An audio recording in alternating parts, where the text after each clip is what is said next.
Class 8th, Poem 4, Prayer for Strength, written by Rabindranath Tagore। इस poem में जो poet हैं रविंद्रनाथ टैगोर, वो ये प्रार्थना करते हैं ईश्वर से, भगवान से, कि वो उसके दिल को इतना मजबूत बना दें कि वो खुशियों और दुखों को सहन कर सके, बर्दाश्त कर सके। वो ये प्रार्थना भी करता है ईश्वर से कि गरीबों की मदद करने की उसे प्रेरणा मिले, उसे ताकत मिले और उसके दिमाग को दुनिया की परेशानियों से आज़ादी मिले। आखिर में वो अपने ईश्वर से ये प्रार्थना करता है कि उसे प्रेरणा मिले, उसे ताकत मिले कि वो अपने मुकम्मल वजूद को, अपने अस्तित्व को उसकी मर्ज़ी के मुताबिक उसको सौंप दे, ईश्वर को सौंप दे। तो पोइम स्टार्ट करते हैं। This is my prayer to thee, my Lord. Strike at the root of penury in my heart. Give me the strength lightly to bear my joys and sorrows. Give me the strength to make my love fruitful in service. Give me the strength never to disown the poor or bend my knees before insolent might. Give me the strength to raise my mind high above daily trifles, and give me the strength to surrender my strength to thy will with love।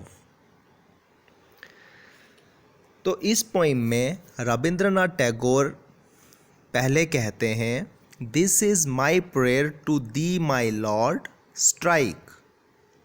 ये मेरी आपसे प्रार्थना है, ये मेरी आपसे prayer है कि आप मेरे ईश्वर स्ट्राइक करें, चोट लगाएं। Strike at the root of penury in my heart. चोट लगाएं, स्ट्राइक करें, कहाँ पे? पेन्योरी की जड़ों पे। पेन्योरी हो गया जो मेरे दिल में ये जो सख्ती का भाव है, ये जो कंजूसी है, ये जो दरिद्रता है, ये जो मेरे दिल में ये जो हार्डनेस है, इस पे स्ट्राइक करें। पेन्योरी हो गया कि जैसे कि जिसके दिल में दूसरों के लिए लव और कंपैशन की फीलिंग ना हो। तो मेरे दिल में ये जो पेन्योरी की जड़ें हैं, इस पे आप स्ट्राइक करें। Give me the strength lightly to bear my joys and sorrows. और मुझे स्ट्रेंथ दें, ताकत दें, ताकि मैं दुनिया में जो आने वाली खुशियां हैं और दुख हैं मेरे जीवन में, मैं उनको बहुत ही आसानी से बर्दाश्त कर सकूं, उन्हें मैं सहन कर सकूं बहुत ही lightly. Give me the strength to make my love fruitful in service. और मुझे ताकत दें, मुझे प्रेरणा दें कि मेरा जो प्यार है वो फले फूले दूसरों की सर्विस में, दूसरों के सेवा भाव में मेरा जो प्रेम है वो और ज़्यादा फले फूले। Give me the strength never to disown the poor or bend my knees before insolent might. मुझे प्रेरणा दें, मुझे ताकत दें, ताकि मैं गरीबों को कभी छोड़ूं नहीं और कभी मैं घुटने ना टेकूं ताकतवर के आगे। Give me the strength to raise my mind high above daily trifles. और मुझे ताकत दें, स्ट्रेंथ दें, ताकि मैं रोज़मर्रा के जो छोटी छोटे बातें हैं, परेशानियां हैं, उनसे ऊपर उठ सकूं, उनसे ऊपर सोच सकूं। And give me the strength to surrender my strength to thy will with love. और मुझे स्ट्रेंथ दें, मुझे ताकत दें, ताकि मैं मेरे पूरे अस्तित्व को मैं सरेंडर कर सकूं, मैं आपकी जो मर्ज़ी है उसके मुताबिक, प्यार से। Now let's see textual questions. Question 1. Why does the poet want God to strike at his heart? Poet क्यों चाहता है कि ईश्वर उसके हार्ट पे चोट लगाएं, उसके हार्ट पे स्ट्राइक करें? The poet wants to remove the penury of his heart. कवि ये चाहता है कि उसके हार्ट में ये जो पेन्योरी है इसे हमेशा के लिए हटा दिया जाए। By penury he means hard heartedness or lacking love and compassion. और पेन्योरी से उसका ये मतलब है कि उसका जो दिल है इतना सख्त है जिसमें कि दूसरों के लिए प्यार नहीं है और कोई एहसास नहीं है, कंपैशन नहीं है। He wants to be a loving and caring human being. और वो चाहता है कि वो एक बहुत ही प्यार करने वाला और दूसरों की केयर करने वाला ह्यूमन बींग बने।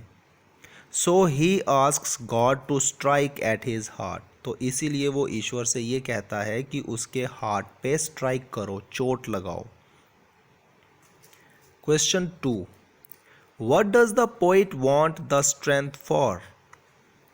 इस पोइम में कवि किस चीज़ के लिए स्ट्रेंथ मांग रहा है, किस चीज़ के लिए ताकत मांग रहा है? He wants the strength to be able to bear his joys as well as sorrows lightly. वो चाहता है कि उसमें स्ट्रेंथ आए, उसमें ताकत उसको मिले कि वो बर्दाश्त कर सके खुशियों को और दुखों को बहुत ही आसानी से, उनको लाइटली वो बियर कर सके। Question 3. How can love be made meaningful in one's life? Love meaningful कैसे हो सकता है किसी की लाइफ में? One can make love meaningful in one's life by using it in the service of mankind. किसी इंसान की ज़िंदगी में लव मीनिंगफुल तभी हो सकता है जब वो उसे यूज़ करे जब उसे वो यूज़ करे मैनकाइंड की सर्विस में, दूसरों की भलाई में। जब वो उसको अपने लव को यूज़ करेगा तभी वो लव मीनिंगफुल होगा। Question 4. What should be our attitude towards the poor? हमारा गरीबों की तरफ कैसा एटीट्यूड होना चाहिए? We should never look down on the poor. हमें कभी गरीबों की तरफ उन्हें छोटा समझकर नहीं देखना चाहिए। They are our fellow beings. वो हमारे ही साथी हैं। Like us they too are the children of the same God. हमारी तरह वो भी उसी ईश्वर के बच्चे हैं। So we should on them and be kind towards them. तो इसीलिए उन्हें हमें अपने साथ लेकर चलना चाहिए और उनके लिए हमारे मन में अच्छी भावना होनी चाहिए।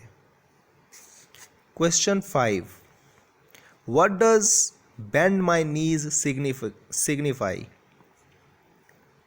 इस पोइम में जो कहा गया है बेंड माई नीज, ये क्या सिग्निफाई करता है? The expression bend my knees signifies to give in before somebody and to accept his supremacy. यहाँ पे जो एक्सप्रेशन है बेंड माई नीज, ये सिग्निफाई कर रहा है हार मान लेना या फिर किसी की सुप्रीमेसी को एक्सेप्ट कर लेना। Question 6, why does the poet want to raise his mind high above daily trifles? Poet क्यों चाहता है, कवि क्यों चाहता है कि वो उसका जो मन है वो रोज़मर्रा की परेशानियों से ऊपर सोच सके, ऊपर उठ सके। The poet wants to ennoble his soul with love, compassion, patience and obedience. कवि ये चाहता है कि उसका जो सोल है, उसकी जो आत्मा है, वो भरी हो लव से, कंपैशन से, पेशेंस से मीन्स धैर्य से, और ओबीडियंस से, और उसमें ओबीडियंस हो। For this he needs to strengthen his heart, और इसके लिए उसे उसके दिल को मजबूत करना होगा। So he wants to raise his mind high above daily trifles, इसीलिए वो चाहता है कि उसका जो मन है वो रोज़मर्रा की परेशानियों से ऊपर उठ सके। Why does the poet ask for strength to surrender his will to God's will? Question 7 में पोइट पूछ रहा है कि उसे स्ट्रेंथ क्यों चाहिए कि वो अपनी विल को गॉड की विल पे सरेंडर कर सके। Man's desires are very powerful, इंसान की जो ख्वाहिशें हैं वो बहुत ही पावरफुल हैं, उसकी जो इच्छाएं हैं वो बहुत ही ताकतवर हैं, पावरफुल हैं। They make him weak by heart, वो उसे उसके अंदर से उसके दिल को कमज़ोर बनाती हैं। They don't let him live according to God's will, और वो उसे वैसे नहीं जीवन जीने देती जैसी ईश्वर की विल होती है, ईश्वर की मर्ज़ी होती है, जैसी कि गॉड की विल होती है, वैसे उसे वो जीने नहीं देती। That is why the poet asks for strength to surrender his will to God's will, इसीलिए पोइट चाहता है कि उसे स्ट्रेंथ मिले ताकि वो अपने हार्ट की जो डिज़ायर्स हैं उनको कंट्रोल कर सके, और जैसी गॉड की विल है वैसी ही विल उसकी भी हो, और वो अपनी विल को गॉड की विल पे सरेंडर कर दे। Now language work. Question first, give me the strength never to disown the poor. In this line, the word disown is the opposite of own. इस लाइन में जो वर्ड यूज़ हुआ है disown, ये opposite है own का। In this word, dis is a prefix, और इस वर्ड में जो dis यूज़ हुआ है ये एक प्रीफिक्स है। Dis makes a word negative, और dis लगने से ये वर्ड नेगेटिव हो गया है, तो dis एक नेगेटिव वर्ड है। Make some other words with dis like disgrace, dislike, तो कुछ और शब्द बनाइए, कुछ और वर्ड्स बनाइए dis के साथ, जैसे कि disgrace, dislike, इस तरह से। तो ऐसे बहुत सारे वर्ड्स हैं जैसे कि distrust, disagree, disrespect, disorder, displease, dissimilar, discomfort, dishonor, disobey, dishonest, disappear, etc. तो इस तरह से ये इतने सारे वर्ड बनते हैं डिस से। Question second, when a poet repeats certain words in a poem, it is called repetition. जब एक पोइट किसी पोइम में किसी वर्ड को रिपीट करता है तो उसे कहते हैं repetition. Read the poem again and find the words and expressions that have repeated in the poem. तो पोइम को दोबारा पढ़िए और उसमें ऐसे वर्ड्स को ढूंढिए, ऐसे एक्सप्रेशंस को ढूंढिए जो कि बार बार रिपीट हुए हैं। तो ऐसे वर्ड्स हैं, the words and expressions repeated in the poem are, तो ऐसे कुछ वर्ड्स और एक्सप्रेशन हैं जो रिपीट हुए हैं, जैसे कि गिव मी द स्ट्रेंथ, ये सेंटेंस बार बार रिपीट हुआ है। उसी तरह से माई वर्ड भी बार बार यूज़ हुआ है, ये भी रिपीट हुआ है। और स्ट्राइक, तो ये जो हैं वर्ड्स ये रेपिटिशन में यूज़ हुए हैं इस पोइम में।